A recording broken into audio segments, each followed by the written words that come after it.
And welcome everybody to Creators Corner, where we give you a glimpse behind the magical content. I'm Anthony, and today we have probably our most hilarious guest on. It is Nicki Marie. She is the host of Unplugged with Nicki Marie. You've probably seen her on TikTok, Instagram, Facebook, whatever social media you're on. You've probably seen her videos. It is great to have you on. What's going on? Thank you. Hi. I love a good Italian to Italian conversation. I know. It's good. We might just start talking about Italian meats here. I don't know where this is going to go. Like, why is prosciutto the best thing ever invented? And we can get into that. I'm so happy you reached out and we did this collaboration because you're starting to dip your feet into the Disney content, which is amazing. And I speak on behalf of all the Disney creators. We welcome everyone into this circle because there is never enough Disney content. But before we talk a little bit about the Disneys and the parks, tell us a little bit about yourself and your brand. So I love that you say your brand because I've never thought of this as a brand. And it's so funny that I guess that's what's happened. So I was going through a divorce in 2020. COVID hit. I was suddenly home with a 4 and 5-year-old doing the wait a minute, my daughter's in kindergarten and I'm home, remote hybrid.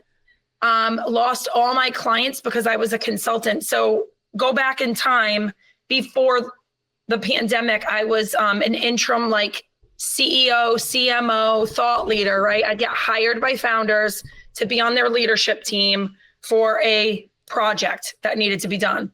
So I was working with all founders and doing stuff and, making the bills. Yeah. And then COVID divorce, literally, I'm going to say it in the most positive poly spirit, pushed me into my passion. That's amazing. I would have never done this if the world didn't push me into all of the hard stuff that I went through led me to doing my happiest thing, which is sharing positivity, happiness, smiles, laughter with people. And it's wild that you say a brand because this is just me. Yeah, but you are the brand. That's the amazing thing about it, right? That is part of, the passion project's amazing because I'm doing this as a passion project and, we are now YouTube partner and we get paid a little bit. It's not anything to cover the bills or anything, but you're like, whoa, I just got $50 off my passion. It's just so cool to do. I would do it for free. And, that's just how it feels.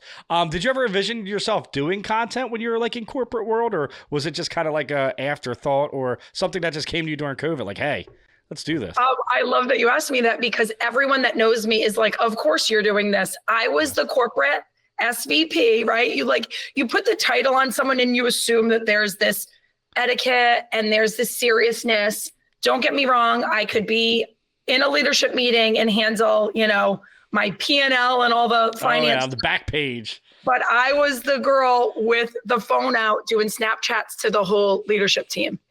So I was Snapchatting, I was Vining, I was the goofiest kid on the block, even when I was in corporate. And go back to the 80s, my grandparents, who got me into Disney. They took me and my cousins every year. They're the ones that got a camcorder and I had to record everything, Anthony. I recorded everything. I would set up skits. I would make a mustache with scotch tape and yarn and play a role. So the only child in me had to be creative. In the 80s, I had to entertain myself. And it's so funny how we used to create back then. I remember stealing my friend's dad's camcorder and making these we did a spoof of Pimp My Ride. We were just making stupid videos, right? But it was we were doing it, but it was so much fun back then. And now it's you could do it and broadcast it to the world, which is insane to think. Absolutely. It's I got to take who I am behind the scenes with my best friends and just put it out there to the world. And it turns out the world likes when you're just really yourself and you laugh at yourself. Yep. We need more of that. Just laugh at yourself. There's so much serious stuff going on. Everyone takes themselves so serious. Just lay back and just be quirky, be goofy. Us as humans aren't supposed to be serious all the time. I'd rather be somewhere laughing than somewhere silent.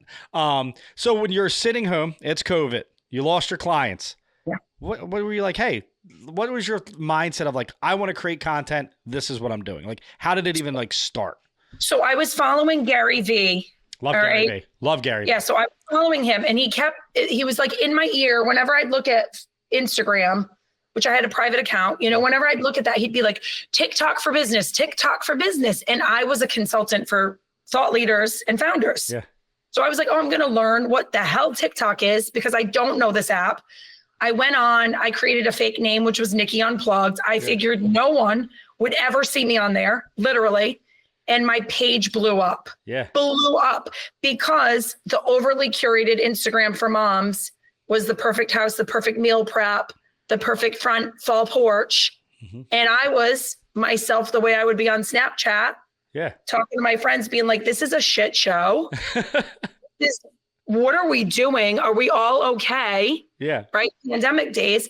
And I'd share clips of me and, sometimes my kids, and it just caught on like, oh, thank God it's not just me with this chaotic home. Yeah. And that's what my wife says. She's like, I can relate so much because we have 2 young girls. So it is always pandemonium in the house. Like, especially when you're trying to do content, it is pandemonium. And it's like, they get the loudest when you're like, I have something to do. Like, and then you have nothing to do and they're quiet. And you're like, what's going on? But it's funny because like, I love Gary Vee. And we always joke, it's like, you're only 60, you're only you're only middle aged. You can still do you're like, I love it. It like, it motivates you, right? He's like, you're 40, you have, half your life left. You should do this. And it's like, inspires you to like, it pushes you. It's like motivational content's like my favorite besides like humor, Absolutely. No, he's smart too. Smart as a whip. If you could see it up there near Taylor, it's one of his new game cards for the kids. Oh, nice. I'm a card collector, so I love that. I met him at the National Card Show and I just got to thank him and talk to him. He was unreal. But like for me to open that package from him, it was like this full circle moment. Like, yeah, like that. You got me on here, Gary. Got me here. Yeah. So you create for all different platforms. You've recently jumped into the YouTube world, which welcome. What platform do you enjoy creating for the most? So I'm a little bit of a psycho. I was a 3-sport like star in high school. I say that now because I can brag that I'm like, oh my God, gonna need, new knees at some point. But I was a 3-sport star and I had the opportunity to play whatever sport I wanted. And I ended up playing the sport that I wanted to improve in the most. Yeah. So TikTok, most people might think that that's my favorite because I've got 2.2 million followers there. It's my least favorite. Don't tell them. My least favorite because it's like one hit wonder. My Instagram is my favorite because that's like where my homeboys and homegirls are. That's like my people are on Instagram. You can create a community a lot quicker on Instagram than on TikTok. Yeah. The stories is what I live for. Yeah. Right. Cause it's like, it's not a first impression. Those people are like, know you already. Oh. So there's an established relationship. I love Instagram for that behind the curtain. Nicki, that's my favorite one to create on. And then, like I said, with Field Hockey, the one that I'm most like strung out about is like YouTube.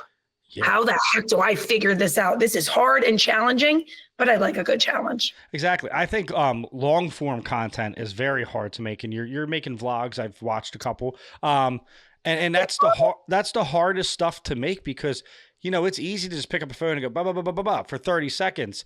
It's not easy, but it's easier than you have to shoot for 3-4 hours to get like a 20-30 minute video on YouTube. And it's just like a lot more thought process, shots, where we want to go next, what we want to do next. So that's why I really liked YouTube because I was doing YouTube shorts, but it's like, I don't feel like you're gaining a community.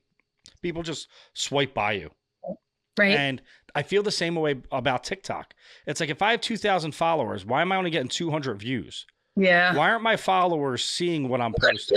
On all the time. Or you just have to have a brand that's so beloved that people will love you if you say, good morning, love you guys. Yeah. You see some creators, they get, 200,000 likes on just that. I'm like, okay. Yeah. How did you do that? But Instagram, I totally agree. That's where all like your people are. That's where we really gain traction. That's where our listeners and viewers can reach out to us. I feel like Instagram has that on lock. As far as community wise, sometimes you don't get as many views as TikTok because I feel like TikTok's broadcasted to the world, but you can get a video with 300,000 views, or then you can get one with 50 and you're like, how did that get? I've actually thought about what to do on this one and I got 50 views. This one, I just put a camera on the Magic Kingdom and it's like 3,000. You're like, okay. Yep. No, it's really wild. My recommendation is if anybody wants to be a creator out there is just do the post and recycle it to every channel. You'd be shocked at what Facebook churns out. Mm-hmm. Facebook, I don't even pay attention to it. I recycle to that, and that sometimes gets more views than the TikTok. Really? So there's no rhyme or reason. Yeah, that's the algorithm. I'll never understand it. My friend works for Meta. He doesn't understand it. I've asked him, like, how do I do this on Instagram? He's like, I can't even explain it. Right. How was the decision to leave your corporate job and start making content? I mean, it's got to be amazing that you're like, doing your passion, but it's kind of be hard to leave behind. I always say the sure thing. The sure thing is going a 9 to 5, getting your paycheck, going home. Right. Well, I want to be realistic that this isn't doable to most people, especially overnight. So this was not an overnight thing.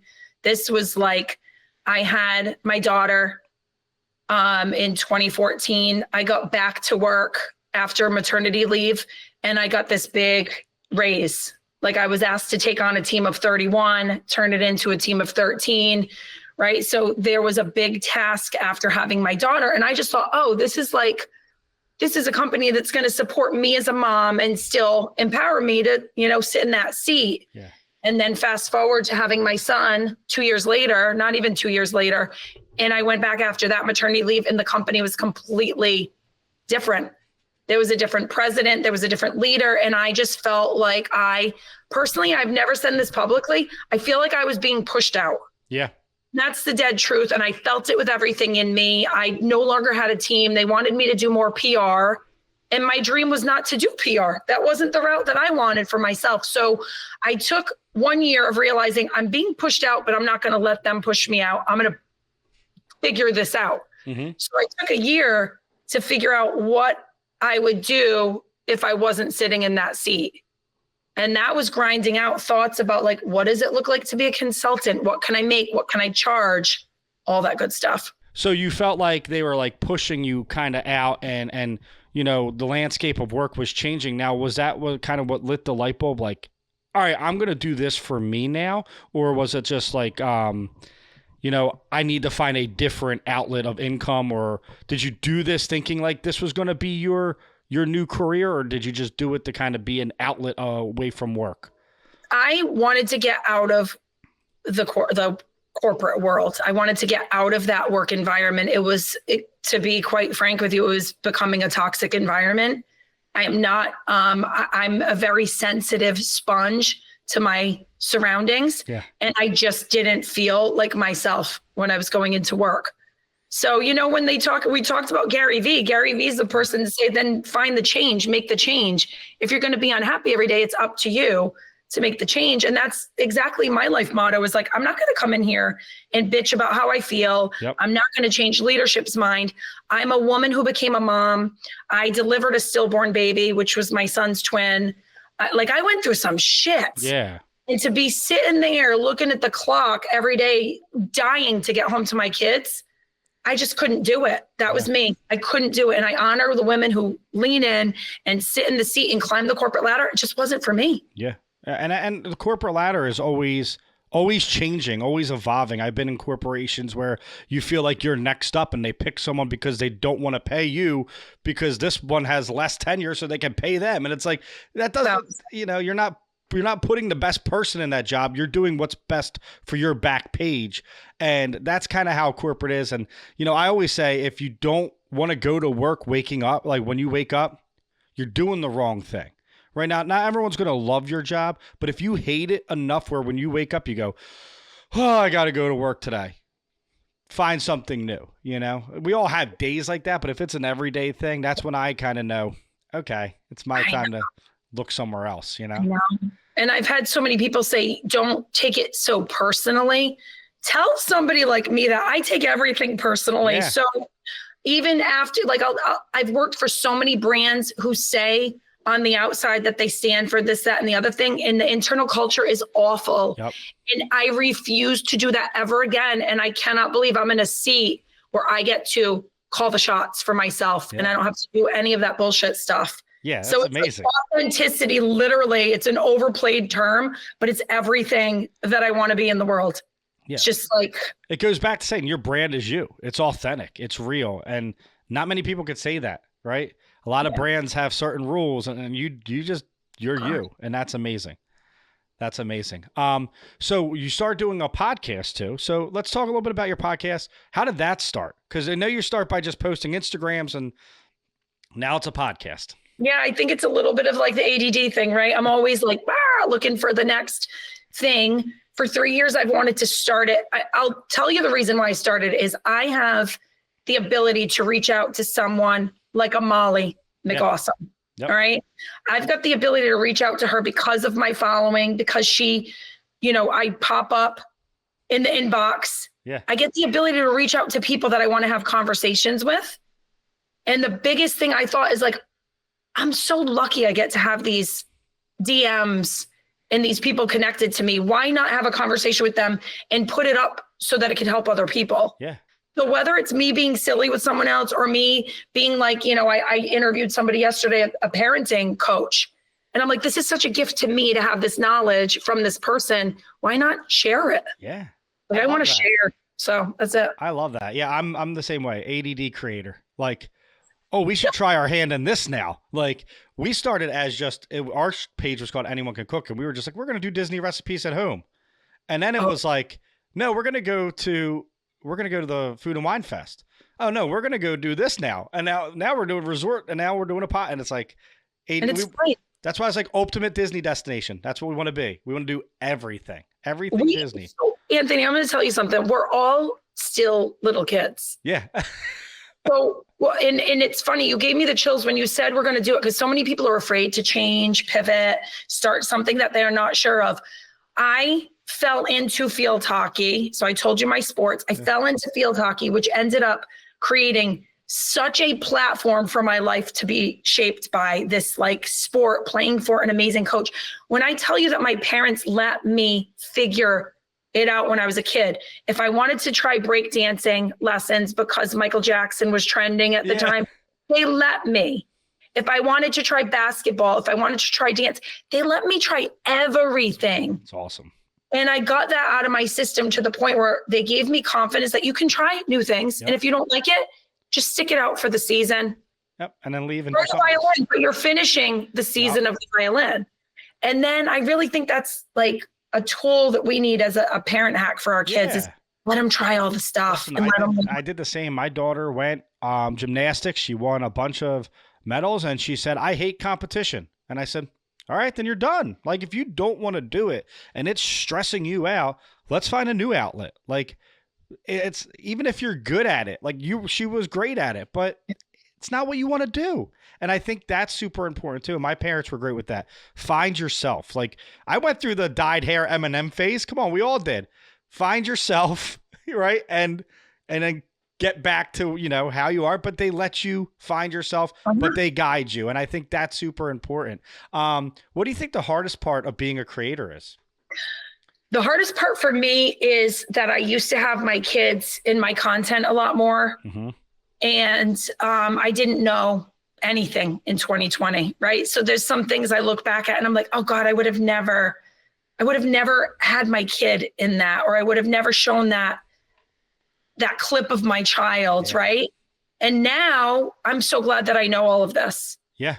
Because I'm a lot more cautious about what my kids are in, what their perception is going to be at school with their friends. Like, they are not public figures. Yeah. I am the public figure. The first thing for me is, where do my kids come in so that they don't resent me, that they're not invited in, but also to protect their privacy, safety. Like, that's the hardest part, is the wheels turning of like, how do I do this to protect the peace of my family? Yeah. Without giving away all of our stuff. Yeah. Like we want to do some stuff with our kids when we go to Disney. Like, sometimes we don't have a choice. We're out of state creators. So like, we're going to do dinner reviews and holiday party with the kids, but I don't want to showcase them too much because the internet's a weird place. And it is. I will definitely get canceled if somebody said something about my kid on a video. So I have to kind of avoid that. I can't put them in a predicament, and I can't put ourselves in a situation. So I totally get that. I have seen your kids in vlogs though. Does having the kids in vlogs change kind of how you want to shoot stuff? I have gone through for 2 years what to do with this, because I really enjoy doing the experiences, right? The experiences of travel. I don't want to sound hypocritical, right? But it's like the power of me showing other single parents that I go to Disney with my kids. Yeah. That was like a probably a me thing, right? Like, I can do this. We could still travel. We could still create the happily ever after 2.0. Like, that's what I want my vlogs to be, is inspirational. I don't want them to be where I'm chasing my kid around the house because he's losing his first tooth, and I'm sharing that private, beautiful moment with the world. So it's like, where's that balance? Yeah. I've seen like your chill night at Epcot. Like, that's perfect stuff. It shows like I can take my kids and have fun, and this is how you do it. Yeah. And this is how you vibe out in Epcot. And it's just simple, but people will watch it and understand and appreciate it. So now let's talk about it. You're moving into Disney content, right? You're starting to do a little bit here and there. You said, you definitely want to dip your toes in it when we were talking. What influenced that decision? Just your love of Disney? So it's not as much like, I'm not trying to be a Disney content creator, but Disney's always been, so we go once a year. We missed our trip like one of the years during COVID. We went in 2019 when I was married. So we went as a family of 4. And then in 2022, 2022, I'm going to mix it up. We had masks on. Let's put it that way. Oh, yeah. And we went, and that was my empowered mom with the 2 kids. And I just enjoyed, I didn't think, I want to do Disney content. I just enjoyed vlogging and creating the stories of when we were on the trip, and people loved it to the point where like, you're the only mom that could actually make me go online and book a Disney trip. And I was like, oh my God, that's amazing. So I don't get sponsored by Disney. Disney does not have a clue who I am, but I enjoy it because it's still like a homage to my grandma and grandpa who brought me every year. It's nostalgic to me. The smells, the sounds, all of it. And I know that my kids will have that legacy when they grow up. It's like, remember doing this with mom? Yep. So it's very selfish. I want to give my kids the legacy. No, listen, I totally understand that. My father gave me everything I wanted. My parents, my mom stayed home a lot. She worked, but my dad was working like 100 hours a week. We didn't go on vacations to Disney. So we fell in love with Disney when we took our youngest, is when we really fell in love with it. But I've always promised myself I just wanted to do a vacation a year, because that's all I wanted as a kid, was a family vacation a year. My dad worked a lot because he had to support the family. So I'm like, all right, well, we're doing one a year. So I totally get the nostalgia. And we always say we're raising Disney kids. Like, our kids are going to want to go to Disney when they're adults. Totally. Because they love it so much. It's part of their DNA now, where it's like, we have to go to Disney. Like, quick story is Ella, who's my oldest, is turning 10. I said, do you want a birthday party with 20 of your friends from school at the trampoline park with pizza, which will cost like $1,500 now, or do you want to go to Disney World and ride Tiana's? And she's like, let's go. I'm like, all right, we're riding Tiana. So we go in 2 weeks. So it's like, I'm excited for you. So that's like, isn't it fun that you get to plan it all year? So it's like a lot of people who are not Disney people, right? I'm not like a raging, I don't walk around permeating Disney out of my bloodstream, but that once a year trip, that becomes my entire persona. we like it. There's something so much more about it, where we'll watch videos together to get excited about the rides.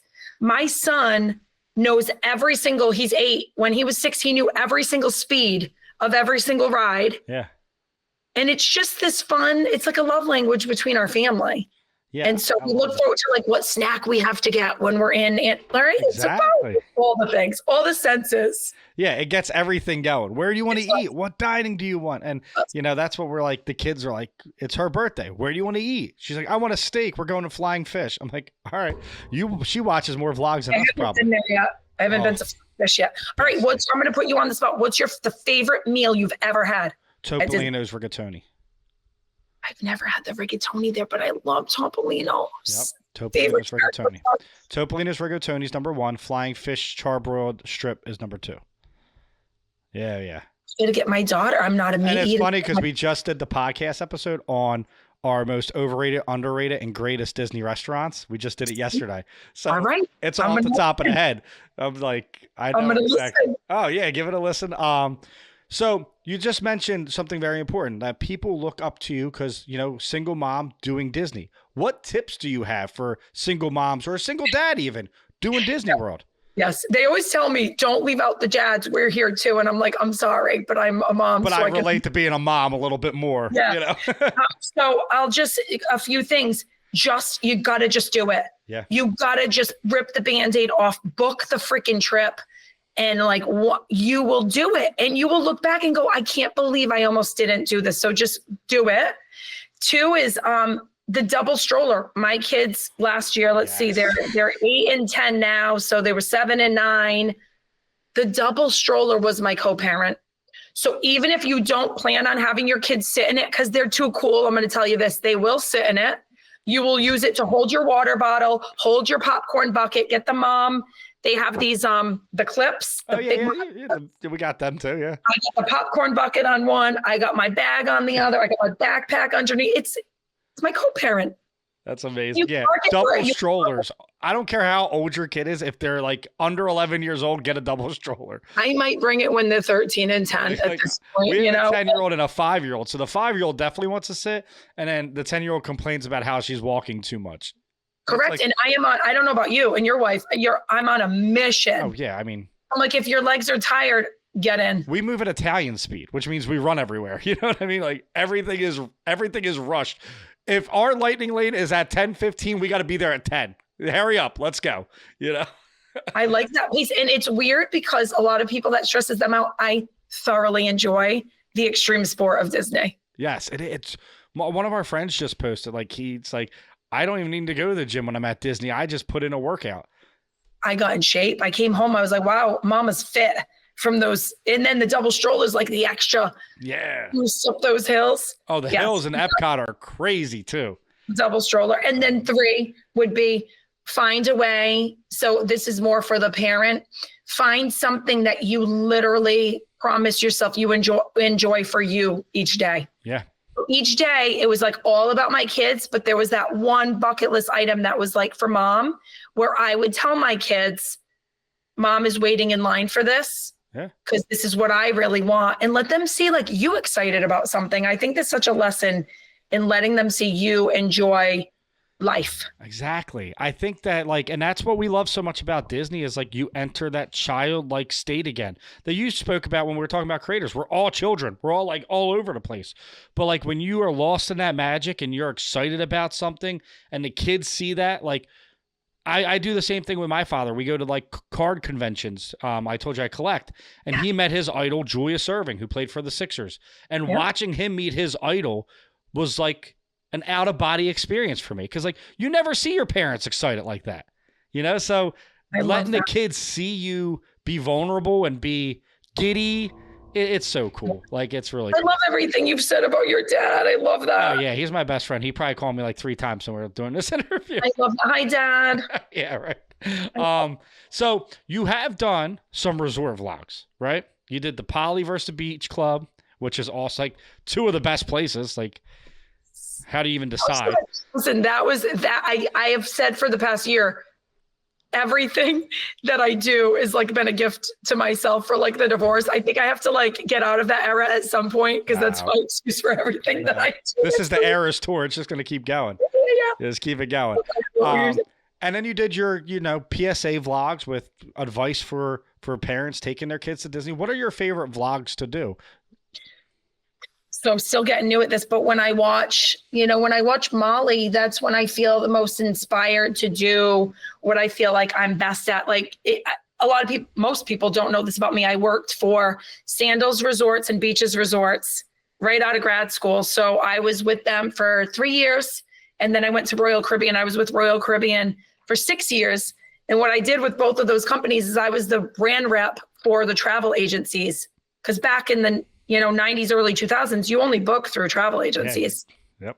You didn't book direct. So I was their rep, and I was in my 20s, and I brought 40 travel agents to tour the ship, to go on the cruise, to go to the resort, and I hosted. So it's kind of getting back into showing people experiences. I would say that no matter whether I'm vlogging day in the life of mom who's a content creator or going to a resort, I just want to share experiences with people to get them excited about their life too. Is it difficult doing at-home vlogs? Like, like you said, there's part of stuff you don't want people to see. Kids losing their first tooth, like these memories that, would be nice to catch on camera, but not for an audience, right? What is it like? Because we haven't really done any at-home vlogs. Right. So with 2 kids running around, the craziness of life, what is it like to try to prep for an at-home vlog? See, I haven't really done the at-home vlogs. I don't know that I've done any except like one-offs. Here's the hardest part is I will start in the morning. If you saw, Anthony, my little storage card, yeah, you would die laughing because the amount of videos that I've said, okay, here's a day in the life of a divorced mom, content creator, ADHD brain mom. And I'll have that first clip and then I record nothing else the rest of the day because I forgot. Because you have ADHD. Forgot. It's dinner. I was supposed to do a day in the life vlog. Like, I guess that's out the window. So that's the hardest part. Yeah. Is going in and having a plan for the full thing. I haven't gotten there yet. I don't know the answer to that yet. Yeah. And what's it like scheduling content around being a single mom? As you know, we're recording this. It's Monday at 10 o'clock. What is that like? You have to kind of pick and choose your time, obviously, because being a parent obviously becomes first. And with me, my kids are off school this week, but it's like, here, go out with mom, go shopping. Like how do you have to plan this stuff? I am a full-on stay-at-home mom. Yeah. Right. So it's like wild because I say that I don't like the terms like working mom. Like there's so many terms that gets you, it makes you feel trapped. So I am a full-time freaking mom. Right.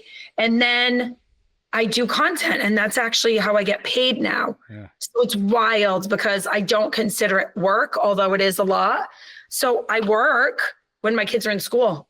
Mm-hmm. And when they're not in school, I try to get things done. And you know how that goes. Oh yeah. Impossible. So yesterday I had all these plans on like the podcast and I'm going to do this and forget it. Do you have like a strict schedule you follow though? Like, do you have a shot schedule? Like I need to do this today. I need to do this. No. I recorded something this morning. I dropped off a lunch to my daughter's school this morning. That's why I said I'm going to be like 10 minutes late. Yeah. And I looked like a hot mess in like an Adam Sandler outfit. Oh, we love Adam Sandler outfits. Oh yeah. Yeah. Love. Yeah. So has your daughter seen the Bar Mitzvah movie? Yes. You're not invited to my Bar Mitzvah? Yes. Fantastic. Hilarious. Anybody kids, that is a great family movie. Yep. And look, she was editing too. So it's like such a crazy thing is like these kids are editing on computers like nuts. Like everything's about social media now. It's amazing. Absolutely. It's amazing. So I was like, I'm having a funny moment. Look at myself. I'm going to make fun of myself right now. So I just didn't plan to record. I never plan what I'm going to record. Yeah. Unless it's like for a brand ad. And that's how I do it. I do it when I'm feeling it in the moment that I'm feeling it. Otherwise it doesn't work. Yeah. You can't fake it. Especially with your brand. It's so authentic, real, and hilarious. Like it's spontaneous is the best word. It's very spontaneous. Every video you watch, it could be something different. And that's your brand. And that's you. I think it would be hard for you to be like, hey, I'm going to shoot this today. Where it's like with us doing Disney content, we can still be ourselves, but we could still have like, we're doing a ride challenge. Okay, be yourself and see how many rides you could ride. It's easy. But with your content, you're picking up a phone and it's got to be authentic because you're now so big with viewership. People would tell if you were not being real. Oh, yeah. Yeah, I've done my little parts of like skits and stuff. It's just like that's a lot of planning for someone with my brain. I'm not a good planner. I'm not good with time management. I just need to be like when the wheels of like my confused brain start going, that's when the best content comes out. That's amazing. You perform better in chaos. Totally. Yeah. Thank you. I love chaotic environments. Like I'm the guy at work when like I manage, but I'm like, all right, guys, like let's go. Let's super busy. And everyone's like, no, we get paid the same. No, like I want the time to fly. I want stuff falling all over. I want people yelling at us. Like I live in chaos. Like that's what I want. I don't want to sit in a chair like, oh, I wish I could do something today. That's funny. Yeah.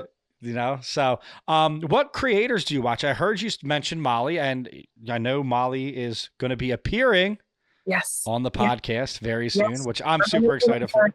Yes, love it. I got some questions for. So I love Molly. I don't watch much YouTube unless it's like that, where I'm planning for something, right? Like I'm the nerd who will be like, wait, I need to have the Smeg coffee maker, but why? Why do I need it? Because it's pretty. Like I want to see somebody taste the coffee from the Smeg versus the. So that's your YouTube search.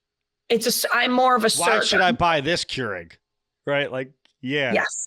Yes. Yeah, I appreciate it. Trust me, Anthony, I've thought like, oh, maybe I need to do stuff that I'm searching for. My brain doesn't stop with content. So, but then creators, I love on like Instagram, TikTok, I love Zachariah Porter is one of my favorites. He's from near me. He does skits and like he does the unhinged woman skits. A bunch of stupid stuff. I like for my brain to just watch nonsense. Yes, I think that's what the world needs, though. We need more nonsense. Like, I feel like mindlessness. Yeah, I'm too mindful already. Just give me some mindlessness. Exactly. Like, there's times my wife looks at me and is like, "What do you want to watch?" I'm like, "Mindless television. Let's watch like the Real Housewives and let them fight, and I don't have to think about anything because they're fighting, and I'm just here in the audience." That's so funny. You know, that's like mindless television, where like other shows you have to think about what happens next and the plot and. Yeah. No, sometimes I just want to watch people argue and be crazy. My kids and I are really into Young Sheldon. Sheldon? You haven't watched it yet. No. We literally put it on before bed. We do our snuggle time with Young Sheldon on. We have it on in the morning in the background. Like Young Sheldon is so good. Yeah. It's like a play off of the Big Bang Theory, which I never watched. I have watched a little bit of it. Yeah. I'm kind of excited now because Ella, my oldest, is really liking Sabrina Carpenter. And she was in Girl Meets World, which Boy Meets World's my favorite show ever. So I'm like, we can go rewatch Girl Meets World because now you're 10 and you understand. And Sabrina Carpenter's in it. Oh, I'm going to take that tip because my daughter loves Sabrina Carpenter. Yeah. Hard not to. Yeah. Hard not to. She opened up for Taylor and she blew up. I love it. Absolutely. That's the Swift effect. I need Taylor Swift to come on this podcast so I could blow up. Just put it out there into the universe. You never know. Yeah, you never know. So we do one thing. I know you have a hard out today because you have a bunch of stuff to do. So we're going to do the final question, which is our Disney quick shot. All right. So whatever comes to your mind first. All right. Favorite Disney restaurant? Probably Topolino's Terrace is going to be the one I always book for the character breakfast. That's my favorite. Do dinner. Do yourself a favor and do dinner. I'm going to. Favorite Disney park? Magic Kingdom. Yeah. Favorite ride? Guardians of the Galaxy. These are all great answers. I mean, I like laugh, cry, all of it. Yeah. Go ahead. Favorite movie? Little Mermaid just sits like forever with me. Yeah, that's a good one. That's the first Little Mermaid answer, actually, too. So I appreciate that. Because that's OG. I have a Little Mermaid little statue back there. Yeah. And then something that you like Disney-wise that most people hate. Like, example, mine's a turkey leg.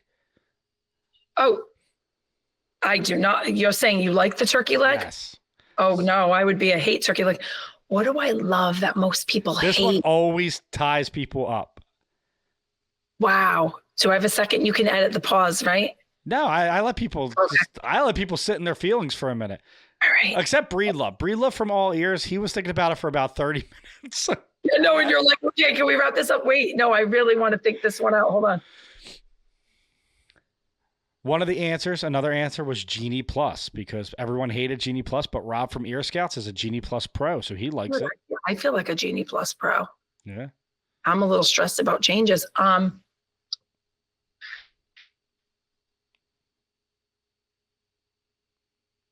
I could answer the hate that most people love. Let's do that. We could do that. Disney Springs, get me out of there. You hate Disney Springs? I hate Disney Springs. Have you done the restaurants there? Yeah, but I don't look forward to Disney Springs with kids.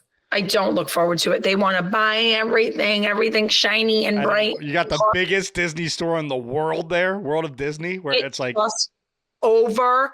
it's just so funny because it's like overstimulated at the parks. I don't get. Yeah. I don't get overstimulated at the parks. It's like the perfect amount of stimulation for me. Disney Springs, maybe because I don't know it well enough yet. Like, it's just a lot to think about. Yeah.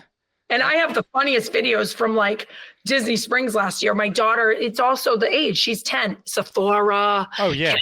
Lululemon. I'm like, get me out of here. That is the stage where I just bought her a Lululemon crossbody for when we go to Disney for her birthday. And now it's like, what do you want for Christmas? I want skincare. You're 10. Okay, listen. I'm going to speak up to all the skincare moms because there's a lot of judgment out there about the skincare kids. My daughter, I could label her as a skincare kid. Yeah. I think my advice to you, not that you asked for, is let her go through this phase. Yep. Just make sure she understands the safe stuff to use versus the not. You know, the Bioma has a lot of clean stuff. There's clean products. Just no retinol. She doesn't need anti-aging. No. There's ingredients to just keep her away from. Let her do her thing. Because I'm telling you right now, my daughter last year for Disney wanted to wear mascara every day. And I was like, you're 9. We're at Disney. Like, whatever. I'm going to pick my battles. She doesn't wear mascara anymore. Yeah, it's all face. Like I said, I used to dye my hair blonde. So just let kids be kids. Let them do it. If it's safe and it doesn't bother technically other people, like if it's a non-issue, if you let them do it, they'll decide on their own that they no longer need it. They have like skincare parties though. She'll FaceTime my niece and they're like, "What?" I'm like, "What are you doing?" She's like, "Talking to Avery, doing my skincare." Well, okay. Well, you're not getting in trouble. We always did it. We just didn't call it that. I had all the Bonnie Bell, the lip smackers, the little collectibles. It was probably toxic ingredients in those. Like, whatever. Just let them be kids. Exactly. Whatever. I could talk to you all day, and we didn't even get to the Italian meats, so we're gonna have to do a part 2 and talk about all Italian meats. But I know you have a heart out. So where can they find your page, your brand? Not hard to find. Just literally, you can Google Nicki Marie, NICKIMARIE, or Nicki Unplugged. I'm on Instagram, TikTok. Nicki Marie Inc. is where you can find me. Everywhere. Literally. Everywhere. Her content is hilarious, guys. Check out her Disney vlogs because they are informative and they are fun, and they do show a very chill side of Disney when it's a chill night in Epcot and what to do with your kids. So check that out for sure. Thank you so much for coming on. I really appreciate it. And we do need to do a part 2. I will. Anytime. Maybe when I figure out the vlog thing, we'll talk again. We need to set up a part 2 and get those names of the creators you want me to interview over to me. I would definitely love to do it. Our next trip is April, so... Nice. Yeah, we're going November. We're trying for April. We're trying for spring break. But guys, also Molly, I know this is a big Disney crowd watching this. Molly is going on Nicki's podcast, so make sure you check that out. And if you guys like what you saw here, like, comment, share, subscribe. And until then, keep believing in magic.